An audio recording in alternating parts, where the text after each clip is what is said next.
ప్రియమైన దేవుని బిడ్డలారా, మరి దేవుడు ఒక చిన్న సంఘంగా మనకి కోయనగర్ గ్రామంలో మరి ఇక్కడ మనము కూడి దేవుని ఆరాధించుటకు, దేవుని స్తుతించుటకు మనకు మరి స్థలంని అనుగ్రహించి ఉన్నాడు. కాబట్టి మరి స్థలంలో మనము దేవుని ఆరాధించుకోవడానికి కూడి ఉన్నాం.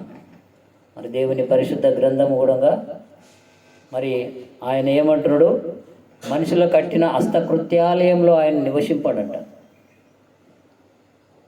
నివసింపడం అంటే ఉండడం. మనుషులు కట్టినటువంటి హస్తకృత్యాలయం అంటే హస్తంలో కట్టబడిన దాంట్లో నివసించడంట. దేవుడు ఎక్కడ ఏర్పరచుకున్నాడు మానవుని? తన హృదయంలో దేవుని మందిరం ఏర్పరచుకున్నాడు.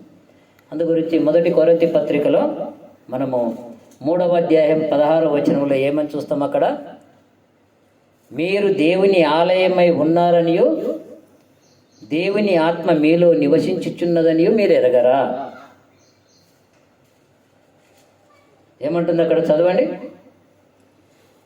1 కొరింథీ పత్రిక 3వ అధ్యాయం 16వ వచనంలో, మీరు దేవుని ఆలయమై ఉన్నారనియు దేవుని ఆత్మ మీలో నివసించుచున్నదని మీరు ఎరగరా? ఎవడైనను దేవుని ఆలయముని పాడు చేసిన ఎడల దేవుడు వానిని పాడు చేయును. అంటే దేవుని ఆలయం ఎక్కడ? మన హృదయం. దేవుడు ఏర్పరచుకున్నది. మనం ఎక్కడ చూస్తున్నాము? పెద్ద పెద్ద గుళ్ళు, గోపురాలు చూస్తున్నాం, కట్టడాలు చూస్తున్నాం. దేవుడు ఏర్పరచుకున్నది మనిషిని. కాబట్టి మానవుడు మంచి కార్యములలో పాల్గొన్నప్పుడు, మానవుడు మంచి పనులు చేసేటప్పుడు మరి లోకమంట ఏమంటుంది? కానీ ఆ మనిషిని ఏమంటుంది? దేవుని లాంటి మనిషిరా అని చెప్పి అంటుంది. మంచి పనులు పాల్గొనాలి. మరి లోకంలో చెడ్డ పనుల్లో పాల్గొనేవాని ఏమంటుంది? దెయ్యం పనులు, చెడ్డవాడు అని చెప్పి అంటుంది, సైతాను పనులు. కాబట్టి ప్రియులారా, మంచి పని మనం చేయడము నేర్చుకోవాలి. దేవునికి కావాల్సింది అదే. కాబట్టి ఏమంటున్నాడు? మీరు దేవుని ఆలయమై ఉన్నారని దేవుని ఆత్మ మీలో నివసించుచున్నదని మీరు ఎరగరా? ఎవడైనా దేవుని ఆలయంని పాడు చేస్తే, ఈ హృదయాన్ని పాడు చేస్తే, ఈ హృదయం ఎట్లా పాడు చేస్తున్నారు లోకంలో చాలామంది? తాగడము, రకరకాలుగా తినడము, హృదయంలో నుంచి చెడ్డ ఆలోచనలు వస్తాయి, చెడ్డ తలంపులు వస్తాయి. దొంగతనాలు, వ్యభిచారాలు, దోపిడీలు, నరహత్యలు రకరకాలుగా వస్తుంటాయి. వీటన్నిటిని హృదయంలో నుంచి ఆ మనిషికి వస్తుంటాయి. కాబట్టి అది చెడిపోయిన హృదయం అని చెప్పి, చెడ్డ ఆత్మ హృదయం అని చెప్పి మనం గ్రహించాలి. మంచి ఆత్మ హృదయము దేవుని పోలికగా మరి ప్రవర్తిస్తుంది. అంటే మంచి పనుల్లో ప్రవర్తిస్తుంది, మంచి కార్యాలలో పాల్గొంటుంది. ఒకరిని ఆదుకునే విషయంలో, ఒకరిని బాధలో నుంచి విడిపించే విషయంలో, ఒకరికి నీతి న్యాయం చేకూర్చే విషయంలో అది దేవుని ఆత్మ పాల్గొంటుంది. ప్రియులరా, కాబట్టి దెయ్యపు ఆత్మ కలిగి మనం జీవించకూడదు, దేవుని ఆత్మ కలిగి జీవించాలి. దేవునికి ఎప్పుడు మనము కోపం రానియకూడదు. మనం ఈరోజు నేర్చుకునేది ఏంటి అంటే, ఒకనికి బాధ కలుగుతున్నప్పుడు కారణం ఏంది? మనం నేర్చుకునేది, మనము ఇవాళ అంశము ఒకని బాధకు గల కారణం ఏమిటి అనే ఒక అంశం మనం నేర్చుకుంటున్నాం. చూద్దామా? ఒకనికి బాధకు కలిగిన కారణం ఏందో మనం గ్రహించుదాం. ఎందు గురించి అంటే, మరి దేవుని పరిశుద్ధ గ్రంథంలో ఆ ఒక బాధకు కారణం ఏందో మనం ఒకసారి గ్రహిస్తే, 1 సామెయేలు గ్రంథము 12వ అధ్యాయము 9-10 వచనాల్లో అక్కడ చక్కటి వివరణ. దేవుని ప్రజలు దేవుని మర్చిపోయినట్లుగా మనం చూస్తున్నాం. మరి దేవుని మర్చిపోయినప్పుడు ఆ ప్రజలకు ఏం కఠిన శిక్షలు విధించబడ్డవి? మరి యుద్ధంలో ఓటం వచ్చింది, శ్రమలు, బాధలు కలిగినాయి. మళ్ళా ప్రజలు మళ్ళీ దేవుని వైపు తిరిగినప్పుడు దేవుడు అన్ని విషయాల్లో ఆదరించినట్లుగా మనం చూస్తున్నాం. ఇక్కడ ఈ మాట చదువుకుందాం. 9 వచనంలో, 9-10 వచనాలు.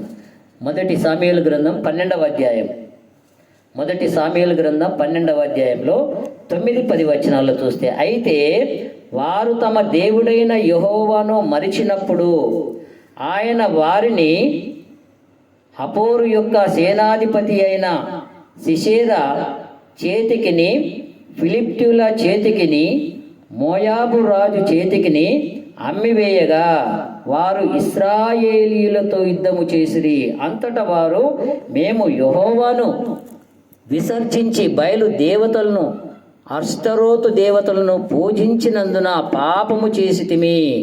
మా శత్రువుల చేతిలో నుండి నీవు మమ్మను విడిపించినడలా మేము నిన్ను సేవించదమని యెహోవాకు మొరపెట్టగా. చూస్తున్నారా, వాళ్ళు ఏం చేసిండ్రంట? దేవుని మర్చిపోయిండ్రంట.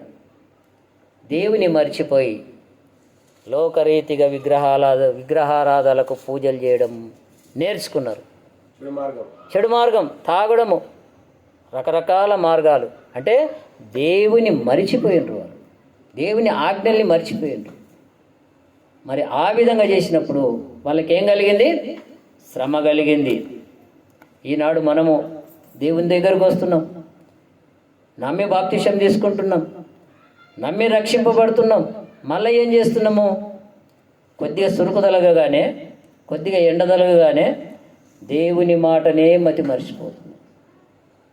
రోగము కొరకు దేవునికెన్నో మొక్కులు మొక్కుతారు, ఆ రోగము కాస్త పోగానే దేవుని మాట మర్చిపోతారు.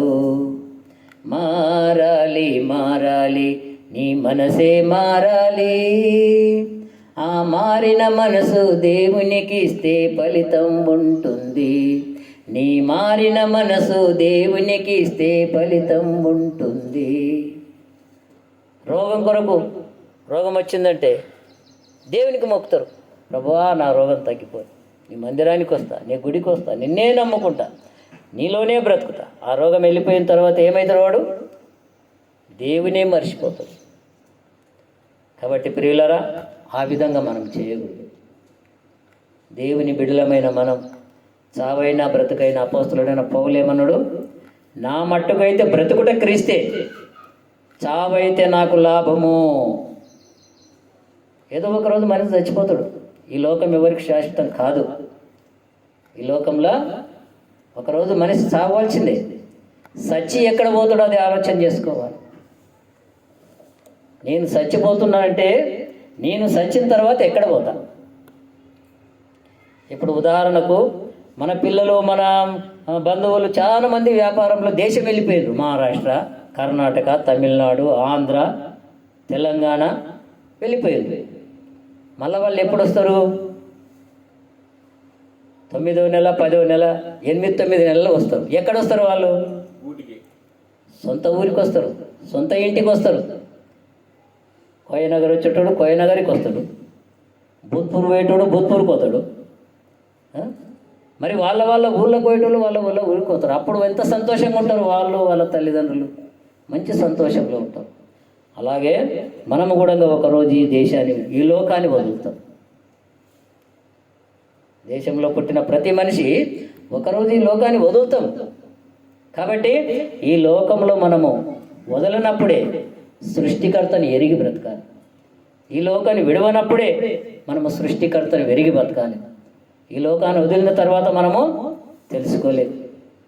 మన్నైనది వెనుకటి వలన మట్టికి చేరును, ఆత్మ తాను దయచేసిన దేవుని యొద్దకు మరలపోవును అన్నాడు దేవుని బైబిల్లో, ప్రసంగి గ్రంథంలో 12వ అధ్యాయం 7వ వచనంలో క్లుప్తంగా చెప్పబడుతుంది.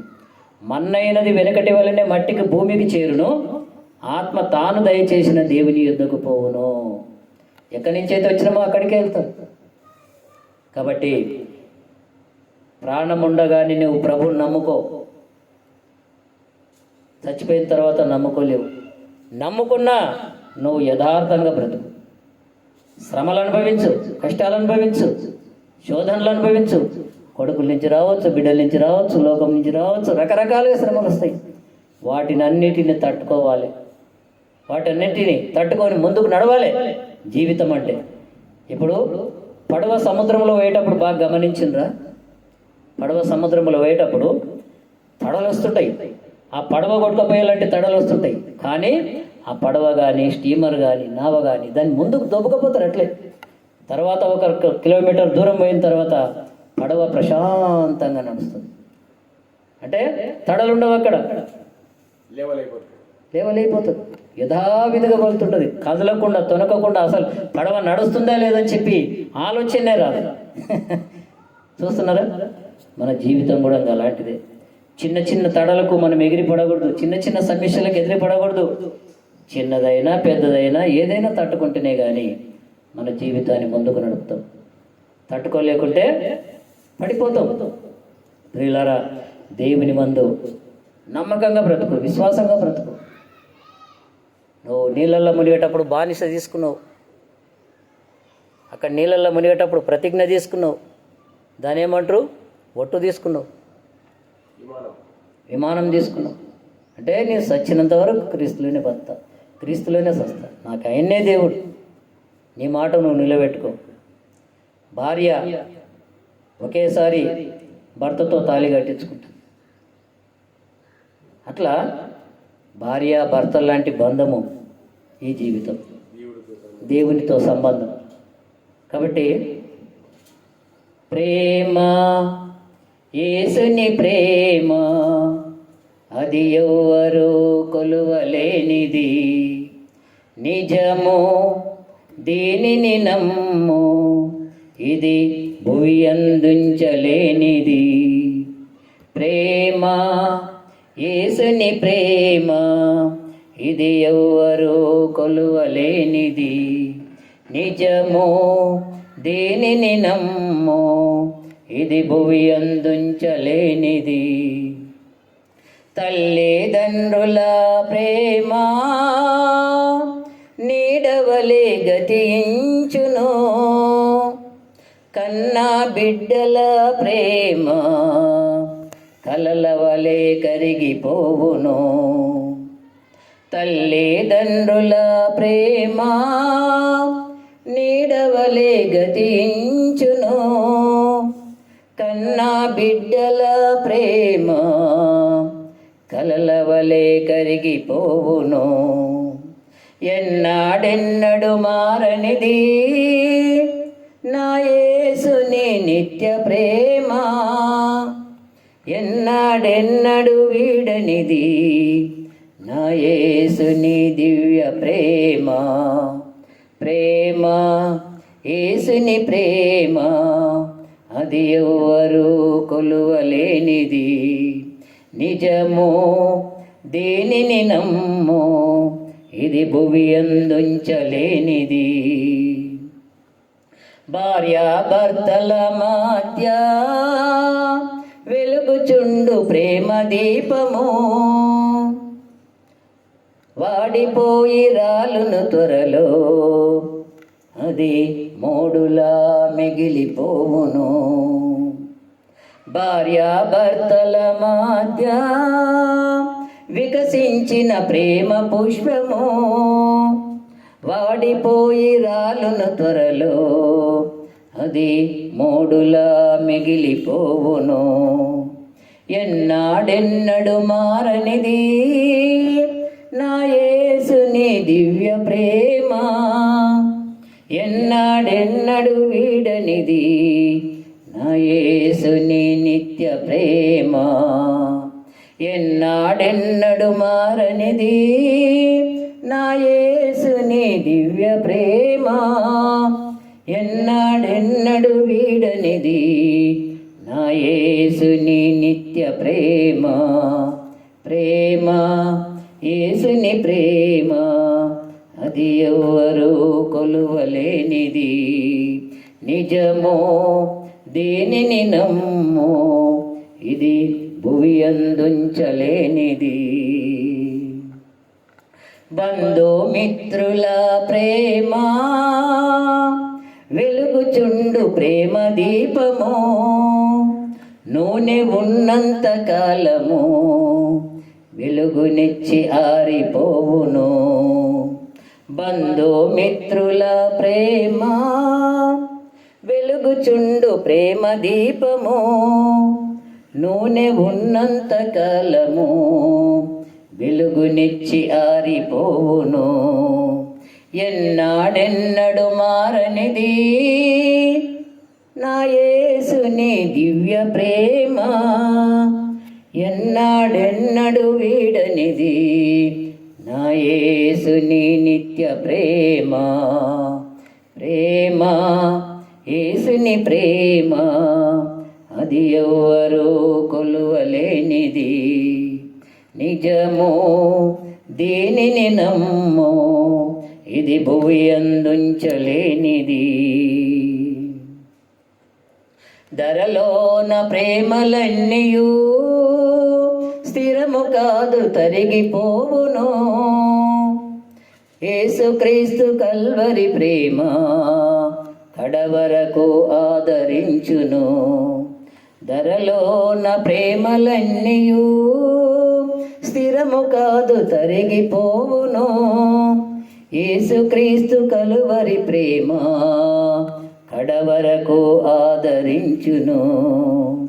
ఎన్నాడెన్నడు మారనిది నా యేసుని దివ్య ప్రేమ, ఎన్నాడెన్నడు వీడనిది నా యేసుని నిత్య ప్రేమ. ప్రేమ యేసుని ప్రేమ, అది ఎవ్వరూ కొలువలేనిది. నిజము దీనిని నమ్ము, ఇది భువి అందుంచలేనిది. ప్రియమైన దేవుని బిడ్డలారా, తల్లిదండ్రుల ప్రేమ నీడవలే తరిగిపోతుంది. మరి భార్యాభర్తల ప్రేమ వికసించిన పువ్వులాగా ఉంటుంది. తర్వాత అది రాలిపోతుంది, మోడుగా మిగిలిపోతుంది. బంధుమిత్రుల ప్రేమ ఎలాంటిదంట? నూనెల ఆ నూనె దీపం పెడితే నూనె ఉన్నంత కాలమే ఆ దీపం వెలుగుతుంది. ఆ నూనె అయిపోయిన తర్వాత దీపం మారిపోతుంది. అట్లా నీ తాను ఉన్నంత వరకే బంధుమిత్రులు, చుట్టాలు, బంధువులు.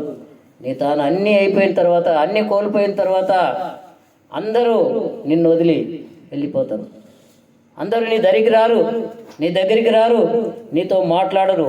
నువ్వంటే చిన్న చూపు. కానీ దేవునికి ఎలాగుందా? నిన్ను విడువను, నిన్ను విడబాయను. ఏమంటాడు? నీకు ముదిమి వచ్చినంత వరకు నిన్ను చంకన ఎత్తుకొని వాడని నేనే, నిన్ను ఎత్తుకొని లాలించేవాడని నేనే, నిన్ను ప్రేమించేవాడని నేనే అన్నాడు. కాబట్టి అలాంటి దేవుని వైపు మనం ఉండాలి. ఏమంటుండ్రు? రాజులనైనను నరులనైనను నమ్మకుడి, వారి ప్రాణం వెడలిపోవును, వారి మట్టి పాలగుదురు. ఎవరికి యాకోబు దేవుడు సహాయపడునో వాడు ధన్యుడు. ఎవరంట ధన్యులు? దేవుని ఆశ్రయించిన వాడు ధన్యుడు. దేవుని నమ్ముకున్నవాడు, దేవుని పైన భారం వేసిన వాడు ధన్యుడు. దేవుని ఆశ్రయించిన వాడు ధన్యుడు. ప్రియులారా, దేవుని ఆశ్రయించి బ్రతుకు, దేవుని నమ్ముకొని బ్రతుకు, దేవుని యందు విశ్వాసంగా ఉండి బ్రతుకు. దేవునికి విరుద్ధంగా నువ్వు బ్రతకలేవు. నువ్వు ఏ పని చేసినా కూడా దేవుడు లేని నీకు ఏ పని కాదు.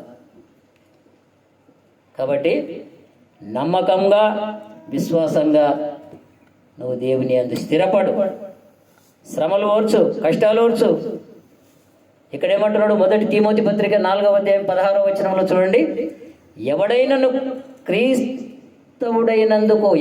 క్రైస్తవుడైనందుకు శ్రమ అనుభవించక, బాధ అనుభవించక తప్పదు అను. ఒక క్రైస్తవుడు, మరి దేవుని నమ్ముకున్నవాడు క్రైస్తవుడు, దేవుని ఆశ్రయించిన వాడు క్రైస్తవుడు, యేసుక్రీస్తు యందు ఉన్నవాడు క్రైస్తవుడు. వాడు ఎట్లా ఉండాలంట? మరి దేవుని నమ్ముకుని, ఇప్పుడు చాలామంది ఎట్లా ఉన్నారు? దేవుని నమ్ముకున్నా అని చెప్పి సంతోషపడతారు. నాకు దేవుని నమ్ముకుంటే ఇల్లు వచ్చింది, భూమి వచ్చింది, జాగ వచ్చింది, అప్పులు తీరిపోయినాయి, రకరకాలుగా మాట్లాడతారు. కానీ